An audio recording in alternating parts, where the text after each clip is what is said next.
새벽기도에 오신 성도 여러분들을 진심으로 환영합니다. 오늘 말씀 보기 앞서 함께 기도하겠습니다. 사랑과 은혜가 풍성하신 하나님 아버지, 하나님 오늘 말씀 가운데 하나님 은혜를 더하여 주옵시고, 하나님 뜻이 우리의 마음에 잘 새겨져 마음판에 새겨지게 하여 주옵시고, 오직 그 말씀으로 말미암아 삶의 기준이 우리가 아닌 주님이 기준이 되어 말씀이 기준이 되어 주의 뜻에 순종하며 나아가는 참된 주의 백성들 되게 하여 주옵소서. 이 시간 어떠한 사고방식과 어떠한 방향성 가운데 하나님 갈 바를 알지 못할 때 하나님 지침이 되어 주시고 은혜를 더하여 주사 하나님 우리의 힘으로 아닌 주님의 주시는 그 영과 지혜와 그 큰 능력으로 말미암아 오늘의 말씀 가운데 살아내는 우리 성도들 되게 하여 주옵소서. 이 모든 말씀 예수님의 이름으로 기도합니다. 아멘. 오늘 우리에게 주신 말씀은 마가복음 10장 1절에서 12절의 말씀입니다. 마가복음 10장 1절에서 12절의 말씀입니다. 다 찾으신 줄 알고 함께 읽도록 하겠습니다. 예수께서 거기서 떠나 유대 지경과 요단강 건너편으로 가시니 무리가 다시 모여들거늘 예수께서 다시 전례대로 가르치시더니 바리새인들이 예수께 나와 그를 시험하여 묻되 사람이 아내를 버리는 것이 옳으니까 대답하여 이르시되 모세가 어떻게 너희에게 명하였느냐 이르되 모세는 이혼 증서를 써주어 버리기를 허락하였나이다. 예수께서 그들에게 이르시되 너희의 마음이 완악함으로 말미암아 이 명령을 기록하였거니와 창조 때부터 사람을 남자와 여자로 지으셨으니 이러므로 사람이 그 부모를 떠나서 그 둘이 한 몸이 될지니라. 이러한즉 이제 둘이 아니요 한 몸이니 그러므로 하나님이 짝지어 주신 것을 사람이 나누지 못할지니라 하시더라.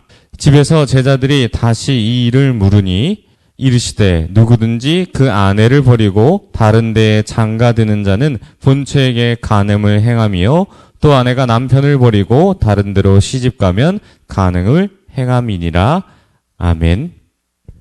완악함이란 제목으로 하나님의 은혜를 함께 나누도록 하겠습니다. 우리나라 통계 자료를 보면 최근 이혼이 많이 줄었다라는 기사를 보게 되었습니다. 그래서 저는 이 기사를 보고 생각이 들었습니다. 정말로 줄은 것일까? 라고 하는 의문 속에서 기사를 천천히 잘 살펴보니 이혼이 많이 줄은 이유가 혼인을 하지 않아서 이혼이 많이 줄었다고 합니다. 그런데 정말로 이혼이 많이 줄었는지에 대해서 전 세계적으로 살펴보니 많은 부분들이 상당수가 이혼을 하고 있고 가장 많이 이혼을 하는 나라를 찾아보니 포르투갈이 세계 1위였습니다. 무려 94%로 1위를 차지했는데요. 결혼한 커플이 100쌍이면 무려 6쌍만 결혼을 유지하는 엄청난 결과로 나타나게 된 것입니다. 우리나라는 15위에 해당되었으며 아시아에서는 1위를 차지했습니다. 이혼 사유는 여러 가지가 있는데 가장 높게 나온 1위를 차지한 것이 바로 외도입니다. 오늘 본문 안에서도 이와 같이 언급되는 부분이 있는데 하나님께서는 왜 예수님을 통해 바리새인과 이런 이야기를 나누게 하셨는지 또 우리에게 주시는 말씀이 무엇인지를 함께 본문을 통하여 나눠보도록 하겠습니다. 예수님께서는 갈릴리 가버나움에서 사역을 마치시고 예루살렘으로 향하기 시작합니다. 이제 예수님의 마지막 사역인 십자가로 나아가는 여정이 본격적으로 시작되는데요. 예수님께서 도착한 곳은 요단강 건너편 데가볼리 지역입니다. 예전에 이 지역에서는 축기 사역을 하신 바가 있습니다. 그렇게 많은 사람들이 예수님을 보고 다가와서 몰려들기 시작합니다. 모여든 사람들을 향해 예수님은 전례대로 가르치신다고 1절에서 말씀하십니다. 그런데 여기서 갑자기 바리새인이 등장합니다. 바리새인들은 많은 사람이 모인 곳에서 공개적으로 예수님을 시험합니다. 그리고 이렇게 질문합니다.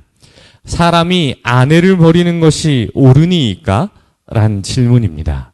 갑자기 이혼에 관한 질문을 하기에 예수님께 이런 질문을 하는 의도가 숨겨져 있습니다. 시험하기 위함이며 이 질문 속에는 세례 요한과 관련돼 있는 아주 정치적인 질문이기 때문입니다. 헤롯은 동생의 아내를 취하기 위해 자신의 아내를 버렸습니다. 이 모습을 본 세례 요한은 이 헤롯의 부정한 이혼과 재혼을 매우 날카롭게 비판하였습니다. 그래서 그에 따른 보복으로 사형을 받게 되었습니다. 이런 배경을 알고 있는 바리새인은 갑자기가 아니라 예수님을 의도적으로 시험하기 위해 준비된 정치적인 질문을 하게 된 것이죠. 만약 예수님께서 잘못되었다라고 말하면 헤롯에게 빌미를 주어 세례 요한과 같은 어려움들이 지속될 것이며, 반대로 괜찮다라고 하게 되었을 경우 헤롯의 잘못을 허용해 주는 것이기 때문에 예수님은 이 질문에 바로 대답하지 않으시고 모세의 율법을 말씀하시며 이혼이 어떻게 기록되어야 되는지에 대해 되묻습니다. 바리새인들은 신명기 24장의 말씀을 자의적으로 해석되어 이 일을 수치되는 일이 있어서 판단하에 이혼 증서를 모세가 써줄 수 있다라고 해석을 합니다. 하지만 이 수치되는 일은 각자의 판단에서 생각하기 마련입니다. 그래서 예수님은 올바른 하나님의 뜻과 방향성이 어디 있는지를 말씀하십니다. 여기서 핵심은 바로 완악함입니다. 모세는 자신의 뜻이 아닌 하나님의 말씀을 기록하였습니다. 서로 연합하여서 한 몸을 이루는 결혼을 통해 하나님의 나라가 확장되는 것이 하나님의 뜻이었습니다. 그런데 이를 거부하는 이유는 허용이 아닌 최소한의 허용된 조치이며 특별한 사유에 대한 최소한의 허용으로서 이혼 증서를 써준 것입니다. 만약 최소의 허용이 아니라면 이혼을 너도 나도 너무 많이 하였을 것이며 이혼을 최대한 금하기에 가정을 온전히 보존하고 거룩하기 위해서 이 일을 말씀하신 것입니다. 하지만 우리가 내부의 이야기를 들을 수 없어 피해를 당하는 사람들이 많을 줄 압니다. 약자인 여자가 당할 수밖에 없는 당대의 구조 속에서는 발언조차 할 수 없기에 어떤 식으로든 아내를 버리기 위한 그 마음의 동기의 완악함을 예수님께서 꼬집으신 것이죠. 제자들이 따로 물어볼 때에도 다시 그 마음의 동기를 살피사 남녀 차별이 아닌 진정으로 하나님이 원하시는 것이 무엇인지를 바라보게 될 때 자신의 욕망을 채우는 것이 아닌 이혼, 재혼 둘을 하나게 되신 하나님 앞에서 모든 것이 죄가 된다라고 말씀하십니다. 사랑하는 성도 여러분, 오늘 말씀을 통해 우리가 기억해야 될 것은 이혼에 관한 것이 아니라 바로 완악한 우리의 마음입니다. 성경은 이스라엘과 하나님의 관계를 이 결혼 관계로 비유하며 이스라엘의 완악함을 자주 말씀하십니다. 어려운 상황이 올 때마다 다른 우상을 찾은 이스라엘은 하나님께서 이혼할 수 있음에도 불구하고 인내하셨고 다시 끌어안으셨습니다. 호세아 선지자로 그 예를 보여주셨으며 하나님의 사랑을 보여주시기 위해 성육신하신 예수님으로 우리에게 그 사랑을 보여주셨습니다. 오늘 말씀을 통해 우리는 우리의 마음을 다시 한번 돌아보길 소망합니다. 우리에게 완악한 부분이 있었는지를 살펴보고 내 자신의 행복을 위해 말씀의 해석을 마음대로 하는 것이 아니라 정말 우리의 신앙을 다시 한번 돌아보며 주님을 위해 나를 내어놓는 참된 신앙의 길로 나아가야 될 줄 믿습니다. 오늘 말씀을 기억하시며 우리에게 있는 이 완악함을 다시 한번 돌아보시고 그 마음의 동기가 어땠는지를 기억하며 날마다 말씀 가운데로 올바른 방향성으로 나아가는 저 여러분이 되시길 축원합니다. 우리 들은 말씀 생각하며 함께 기도하겠습니다.